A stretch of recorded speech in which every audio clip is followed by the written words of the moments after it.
Should you go with a Surface Pro or an iPad Pro? I'm going to go over a few things and hopefully I can help you decide.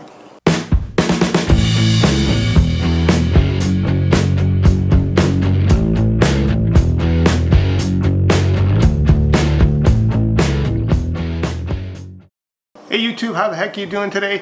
I'm going to be doing a little comparison here between the new Surface Pro 2017 against the iPad Pro 2017. And we'll just see what we can do. We're going to do some basic things. We're going to do some graphic testing, some things that you wouldn't do in everyday life, and some things that you would. So let's get started and see what we can find out from these head-to-head tests. So here I have them side-by-side, Surface Pro 2017 on the left hand and iPad Pro on the right hand side. The Surface Pro is the one I went head-to-head with the Surface Pro 4 in one of my earlier videos. I'll leave a link down below if you want to catch that one. And we're just going to do some side comparisons at the moment here. You can see that the keyboard that you have to purchase separately for the Surface Pro has a lot more room for your resting of your palms. It has the trackpad for moving the mouse on the screen and everything, but you also have the touchability on the screen there. And this is the Apple iPad Pro Smart Keyboard. Because when you close the cover and fold everything up, it will turn off your screen and everything.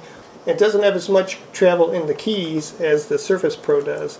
So if you're used to the touch typing and moving around on the keyboard, you're most likely to like this one better. Obviously there are other keyboards that you can get for both of those, the Surface Pro and the iPad Pro, but this is what the ones that I have currently installed on these.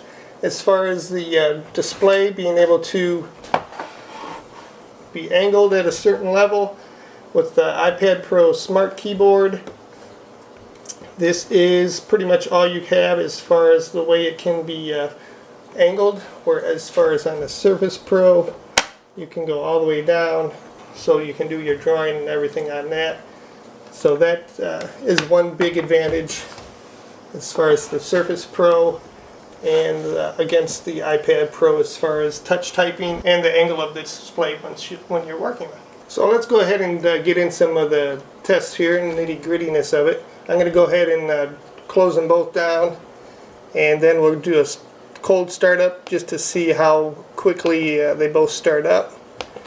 And then we'll do from sleep mode to see how quickly we can get them to start up from there. And then we'll do some further tests. I'm going to go ahead and start them up. On the iPad Pro, you do have to hold the button a little bit longer until the Apple shows, so I'm not going to hit the Surface Pro button until the Apple shows up. It may be an advantage to the iPad Pro or may not, but that's just how, when I was doing earlier testing, that's how it seemed to be coming up. And it's going to be looking for me. I try to turn off, and that one is up and ready to go. Surface Pro is up and ready, and now the iPad Pro. So obviously the Surface Pro does come up quicker on that. It's still thinking a little bit. I can see it spinning there.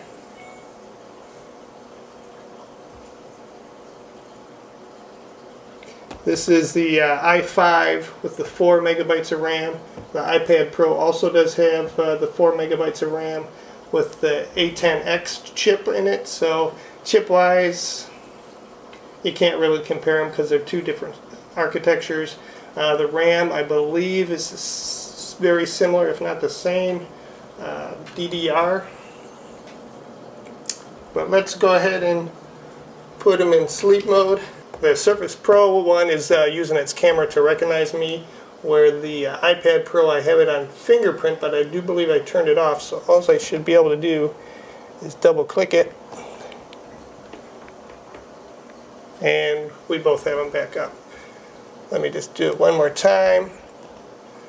I mean, they're both pretty instantaneous. Wake them up, looking for me. So not too bad, not too bad. They both respond very quickly on that.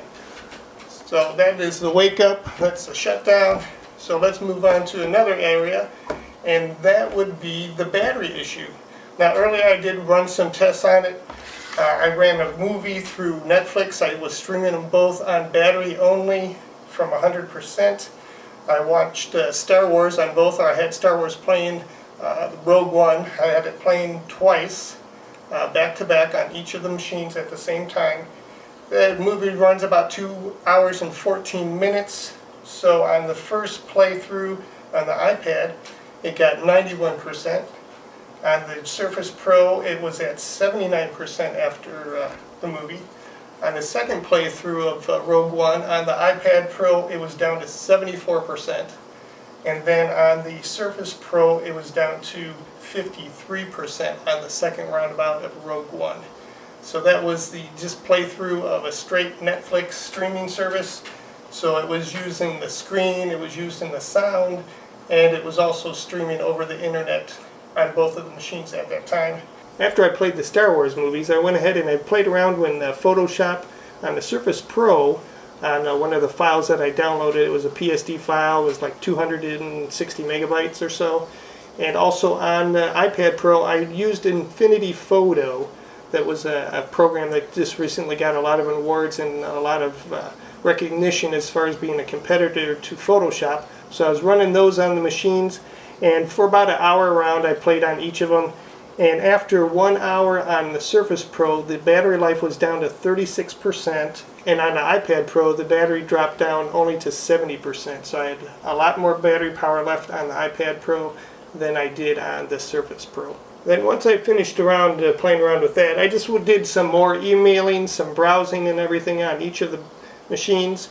Took a little lunch break, so they both slept about 15 minutes or so of that.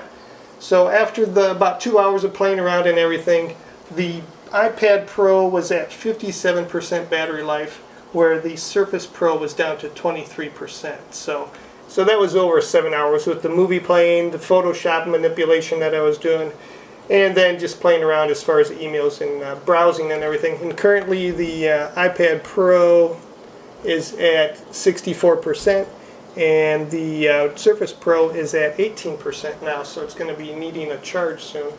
So let's go ahead and move on to the GPU testing that I was talking about earlier. So after running Geekbench 4 on both the iPad Pro and the Surface Pro, we can see that the iPad Pro does have a higher score on both the single core and multi-core processing. On the Surface Pro we have a 3584 on the single core, and on the iPad Pro we have a 3880.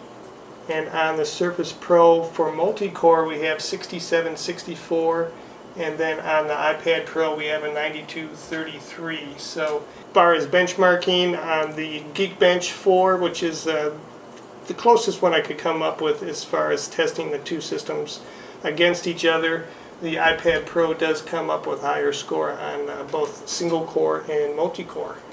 So let's go ahead and move on to something else as far as testing these, and that would be the processing or opening up of programs between the two systems. So let me go ahead and open a few programs in each of them and just see how quickly they respond to each other.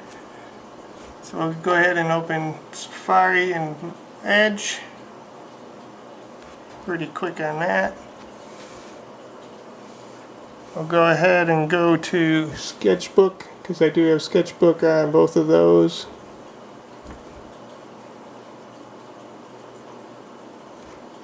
It's quicker on the Surface Pro. We'll go ahead and minimize that. And then I was going to use the Photoshop and Infinity Photo on the other one. And Infinity opened up quicker. I'm going to go ahead and open up this file. Open up the file on the same over here. And like I said, this was a PSD that I downloaded earlier. So I'm just going to go ahead and turn that off. You can see it's pretty responsive as far as zooming in and out. iPad, very similar as far as zooming in and out. Much bigger screen and work area to work with. You can close some of the sidebars and windows to get a bigger display on here also. But you're working with a 12.1, I believe, against the 12.9 screen as far as the iPad Pro is. And then we got your Autodesk We can do the tabbing. I got a version 11 on here, the beta version running right now. Go to Yahoo. Go to Safari. Let's see if I can do them both at the same time. So we'll go to Safari on that and Photoshop on, or so that was about the same. We'll go back to Safari on that one.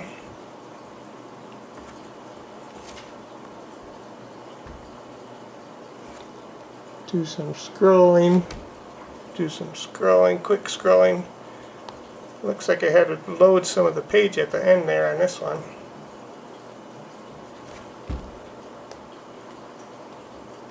It just keeps going on the iPad Pro. It looks like everything's loaded for the page on that one. I can just keep scrolling. Or this one, it hiccups once in a while,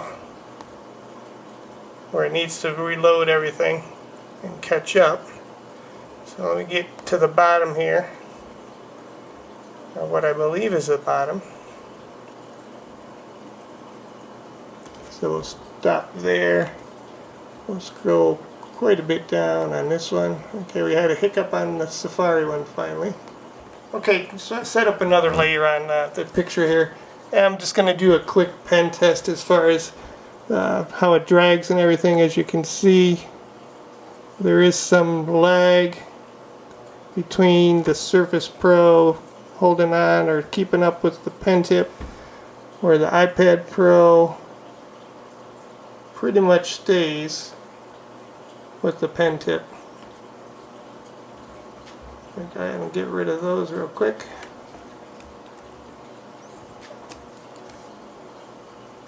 Just follow along, follow along. Let's move that down there. Follow along, follow along. So it's a lot closer. Like I said before, I haven't gotten the new pen for the Surface Pro yet. This is the one pen that came out for the Surface Pro 4 many years ago. So there is some definite lag between the two as far as holding up or staying